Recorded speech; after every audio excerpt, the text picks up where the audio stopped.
اللہ میرے اللہ میرے السلام علیکم ورحمۃ اللہ وبرکاتہ۔ الحمدللہ نحمدہ ونصلی علی رسولہ الکریم، اما بعد فاعوذ باللہ من الشیطان الرجیم، بسم اللہ الرحمن الرحیم۔ وَأَنَّ هَذَا صِرَاطِي مُسْتَقِيمًا فَاتَّبِعُوهُ وَلَا تَتَّبِعُوا السُّبُلَ فَتَفَرَّقَ بِكُمْ عَنْ سَبِيلِهِ ذَلِكُمْ وَصَّاكُمْ بِهِ لَعَلَّكُمْ تَتَّقُونَ۔ وقال تعالى والعصر صدق الله العظيم۔ وقال النبي صلى الله عليه وسلم من تشبه بقوم فهو منهم، او كما قال عليه الصلاة والسلام۔ معزز و محترم ناظرین اکرام، انسان کو دنیا کی جتنی نعمتیں عطا کی گئی ہے، اگر ہم اس پر غور کریں تو سب سے بڑی نعمت وقت ہے۔ اس لیے قرآن مجید میں سب سے زیادہ وقت کی قسم کھائی گئی ہے، کہیں صبح کی قسم کھائی گئی تو کہیں رات کی قسم کھائی گئی، لیکن یہاں والعصر کہہ کر اللہ تعالیٰ نے زمانے کی قسم کھائی جس میں تمام اوقات شامل ہیں۔ بہرحال اس میں اس بات کی طرف اشارہ ہے کہ ہر مسلمان وقت کی قدر و قیمت کو پہچانے۔ دنیا آخرت کی کامیابی اسی میں ہے کہ وقت کا صحیح استعمال کیا جائے، وقت کو ضائع نہ ہونے دے۔ چنانچہ قیامت کے دن انسانوں سے خاص طور پر سوال ہوگا کہ اس نے اپنی عمر، اپنی جوانی اور اپنا علم کا کیا استعمال کیا۔ کسی کہنے والے نے کیا ہی خوب کہا، الوقت ثمن من الذهب، وقت گولڈ سے، سونے سے زیادہ قیمتی ہے، لہٰذا وقت کی قدردانی کرنی چاہیے۔ بیکار فضول چیزوں میں، کھیل کود میں اور خرافات میں اپنا وقت ضائع نہیں کرنا چاہیے۔ دین اور دنیا میں وہی آدمی ترقی کر سکتا ہے جو وقت کی حفاظت کرے۔ آپ دنیا کا مشاہدہ کر لیجئے، دیکھ لیجئے کہ کامیاب آدمی وہی نظر آئیں گے جو اپنے وقت کی قدر کرتے ہیں۔ ہمارا حال یہ ہے کہ ہماری زندگیاں دن بدن برف کی طرح پگھل رہی ہے اور ہم موت کے قریب جا رہے ہیں، اور ہم اپنا جائزہ لینے کے بجائے happy new year, birthday, mother day اور نہ جانے کون کون سے ڈے بنائے جا رہے ہیں۔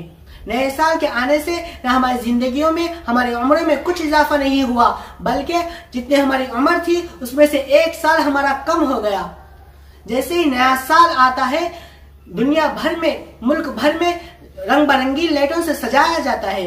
31 دسمبر کی رات 12 بجتے ہی لائٹیں بند کر دی جاتی ہے، ایک دوسرے کو مبارکبادی دی جاتی ہے، آتش بازی کی جاتی ہے، گلی گلی چوراہوں پر پٹاخے پھوڑے جاتے ہیں، شراب و شباب کا بھرپور اہتمام کیا جاتا ہے، اور ہم ایسے پروگراموں میں شریک ہوگا ہمارے معصوم لڑکے مسلمان ایمان سے، اسلام سے ہاتھ دھو بیٹھتے ہیں، معصوم بچیاں دین سے دور ہو جاتی ہے۔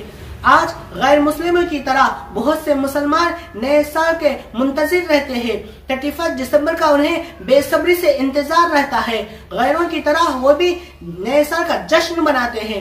دوستوں، یاد رکھنا یہ چیزیں بالکل اسلام کے خلاف ہے، شریعت اس کی بالکل اجازت نہیں دیتی۔ محترم ناظرین اکرام، تاریخ سے یہ پتہ چلتا ہے کہ 19ویں صدی عیسوی میں برطانیہ کے رائل نیوی کے نوجوان سمندروں کے تھکا دینے والے سفروں سے بیزار ہو کر جہاز میں اپنی دلچسپی کا سامان پیدا کرنے لگا، وہاں پر تقریبات بنانے لگا، پارٹیاں بنانے لگا، اور شراب و شباب اور ڈانس اور اپنی بیوی بچوں کے سالگرہوں کے ذریعے خوشیاں منانے لگے، یہاں تک کہ ایک دوسرے کے کتے بلیوں کے سالگرہ تک بنانے لگے۔ انہیں تقریبات کا تسلسل تھا۔ ایک سال 31 دسمبر کی رات سب لوگ اکٹھا جمع ہو کر جہاز کے ہال روم کو لائٹوں سے سجایا اور شراب و شباب اور ڈانس کا بندوبست کیا۔ رات کے 10 بجے سارے لوگ خوب شراب پی، ٹھیک 12:01 پر سب ایک دوسرے کو نئے سال کی مبارکبادی دی، ہاتھوں سے ایک دوسرے سے جام پیش کیے اور ایک دوسرے کو شرابیں پلائی۔ یہاں سے اس طرح باقاعدہ نیو ایئر کا آغاز ہوا، یہاں سے سٹارٹ ہوا۔ پھر نیکسٹ ایئر دوسرا سال آیا تو شراب و شراب کے ساتھ ساتھ فاحشہ عورتوں کا بندوبست کیا۔ پھر جب تیسرا سال آیا تو ان تمام چیزوں کے ساتھ ساتھ بتیاں بجھانے کا، گل کرنے کا، یعنی لائٹس آف کرنے کا سلسلہ بھی شروع کر دیا۔ کچھ ہی دیر کے لیے بتیاں گل ہو گئی، لائٹس آف ہوتے ہی سارے لوگ چیخیں مارنے لگے۔ پھر اچانک روشنیاں جلی، لائٹس آن ہو گئے، اور جو بتیاں بجھانے والا، لائٹس آف کرنے والا آفیسر تھا وہ مائک کے پاس آیا اور آ کر سب کو ہیپی نیو ایئر کہا۔ پھر اگلے سال سارے لوگ بتیاں گل ہونے کا انتظار کرتے رہے، لائٹ آف ہونے کا انتظار کرتے رہے۔ جیسے ہی لائٹس آف ہو گئے، بتیاں گل ہو گئی، تو سارے تمام لوگ لڑکے لڑکیاں ایک دوسرے سے لپٹ گئے، چپک گئے۔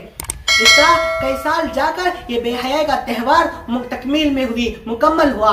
پھر مغرب یورپ نے اس تہوار کو اپنایا اور آہستہ آہستہ مسلمان بھی اس تہوار، اس کے شوق غلامی میں اس تہوار کو منانے لگے۔ Mother day, birthday, new year, happy Valentine day, anniversary day اور کون سے ڈے ان خرافات میں لگ گئے۔ میرے مسلمانوں ذرا غور کیجئے، کیا ہمارے نبی صلی اللہ علیہ وسلم نے کیا یہ جشن نئے سال کا جشن بنایا تھا؟ کیا صحابہ اکرام رضوان اللہ تعالیٰ علیہ مجمعین نے کیا ایک دوسرے کو نئے سال کی مبارکبادی دی تھی؟ کیا تابعین طب تابعین کے زمانے میں یہ بنایا گیا تھا؟ نہیں، ہرگز نہیں۔ تو انہوں نے جب یہ چیزیں نہیں بنائے تو ہم کیوں ان چیزوں کو منا رہے ہیں؟ اللہ کے نبی صلی اللہ علیہ وسلم نے فرمایا جو کسی قوم کی مشابہت کرے گا وہ انہی میں لوگوں میں سے قیامت کے دن اٹھے گا۔ جو عیسائی کی یہودیوں کے ان کے طور طریقوں کو اختیار کرے گا تو وہ انہی کے ساتھ انہی کے صف میں کھڑا ہوں گا، مسلمانوں کی صف میں کھڑا نہیں ہوگا۔ اور دوسری جگہ اللہ کے رسول صلی اللہ علیہ وسلم نے فرمایا کہ مسلمان ہوتے ہوئے غیروں کے رسم و رواج کو اختیار کرنا یہ اللہ تعالیٰ کو سب سے ناپسند ہے۔ حضرت عباس رضی اللہ تعالیٰ عنہ کی روایت ہے، اللہ کے رسول صلی اللہ علیہ وسلم نے فرمایا کہ اللہ تعالیٰ کو 3 چیزیں سب سے زیادہ ناپسند ہے۔ ان میں سے دوسرا نمبر وہ یہ ہے کہ وہ شخص جو دوسرے کے جاہلیت کے رسم و رواج کو اختیار کرے، اپنائے۔ اس لیے نئے سال کی آمد پر پٹاخے پھوڑنا، تالیاں بجانا، بتیاں گل کرنا، لائٹس آف کرنا اور ہیپی نیو ایئر کہنا ایک دوسرے کو اور نئے سال کی مبارکبادی دینا سوشل میڈیا کے ذریعے یا میسیجز کے ذریعے یا اسٹیٹس کے ذریعے نئے سال کی مبارکبادی دینا یہ اسلام میں بالکل بدعت اور ناجائز ہے۔ اس لیے کہ اسلام کے مسلمان کے دشمنوں کا چلایا ہوا کام ہے۔ اس لیے کہ اللہ تعالیٰ کہہ رہا ہے وَأَنَّ هَذَا صِرَاطِ مُسْتَقِيمًا فَاتَّبِعُوهُ وَلَا تَتَّبِعُوا السُّبُلَ فَتَفَرَّقَ بِكُمْ عَنْ سَبِيلِهِ ذَلِكُمْ وَصَّاكُمْ بِهِ لَعَلَّكُمْ تَتَّقُونَ۔ ہم کفار مشرکین کی مخالفت کریں اور جیسے برائیوں سے ہم اپنے آپ کو روکیں۔ نیا سال ہمیں خوشی منانے کا وقت نہیں بلکہ آنے والا سال، آنے والے لمحات کو غنیمت سمجھ کر اس کا صحیح وقت، اس کا صحیح استعمال کریں۔ اللہ تعالیٰ سے دعا کرے کہ ہمیں ان برائیوں سے، ان چیزوں سے ہماری حفاظت کرے، ہمیں بچائے اور اللہ کے رسول صلی اللہ علیہ وسلم کی سنتوں پر اس کی اتباع کرنے کی توفیق نصیب فرمائے۔ آمین وآخر دعوانا الحمدللہ رب العالمین۔ اللہ میرے اللہ